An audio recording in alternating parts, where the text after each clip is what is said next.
2025 का बिहार विधानसभा चुनाव तेजस्वी यादव के लिए ग्रहण बनकर आएगा, इसका अंदाजा किसी को नहीं था।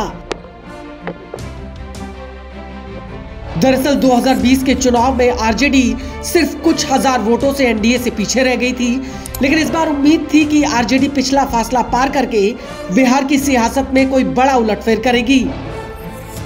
लेकिन इस चुनाव में आरजेडी समेत पूरा महागठबंधन औंधे मुंह आकर गिरा है। लेकिन बड़ा सवाल यह है कि आखिर चुनाव में आरजेडी का इतना बुरा हाल आखिर क्यों हुआ।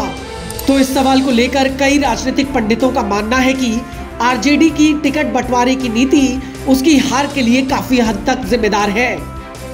आरजेडी ने अकेले 52 यादव उम्मीदवारों को टिकट दिया। तेजस्वी के लिए यह फैसला गलत साबित हुआ। जानकारों का मानना है कि इतनी बड़ी संख्या में यादव उम्मीदवार को टिकट देना आरजेडी की जातिवादी छवि को मजबूत करने वाला हुआ। इसकी वजह से आरजेडी से गैर यादव वोट बैंक दूर भाग गया। हालांकि ये बात किसी से छिपी नहीं है कि बिहार की सियासत में जाति एक बहुत बड़ा फैक्टर है और बिहार में करीब 14% आबादी यादवों की है, जो आरजेडी का कोर वोटर है। लेकिन 52 यादव उम्मीदवारों को टिकट देने से अगड़े और अति पिछड़ों ने महागठबंधन से दूरी बना ली। आपको बता दें कि आरजेडी ने चुनाव में कुल 144 सीटों पर अपने उम्मीदवार उतारे थे, जिनमें 52 यादव प्रत्याशी थे। ये आंकड़ा कुल प्रत्याशियों की संख्या का करीब 36% था। वही साल 2020 में आरजेडी ने 40 यादव उम्मीदवारों को टिकट दिया था। महागठबंधन में सीट शेयरिंग के तहत आरजेडी को इस बार 143 सीटें मिली थी, लेकिन ज्यादा यादव उम्मीदवार उतारना आरजेडी को महंगा पड़ गया।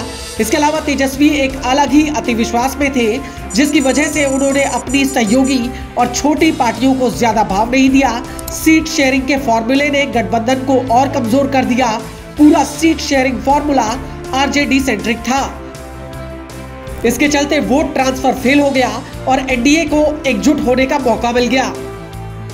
इसके अलावा चुनाव प्रचार में तेजस्वी ने सहयोगी पार्टियों को भी बैक सीट पर ही रखा।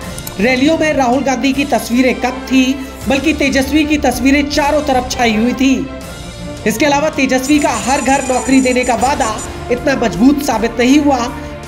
पेंशन, महिला सशक्तिकरण और शराबबंदी की समीक्षा जैसे वादे तो किए, लेकिन इन वादों के लिए तेजस्वी पैसा कहां से लाएंगे, इसका उन्होंने कोई खाका जनता के सामने पेश नहीं किया।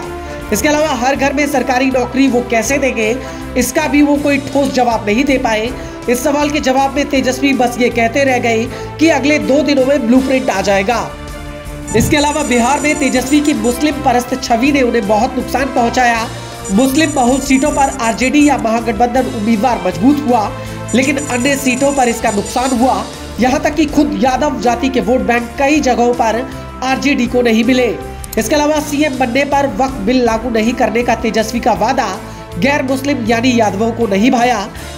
इसके अलावा बीजेपी ने लालू यादव के संसद में वक्फ बिल के अत्याचार के खिलाफ दिए भाषण को भी खूब वायरल करा दिया, जिसका फायदा एनडीए को मिला।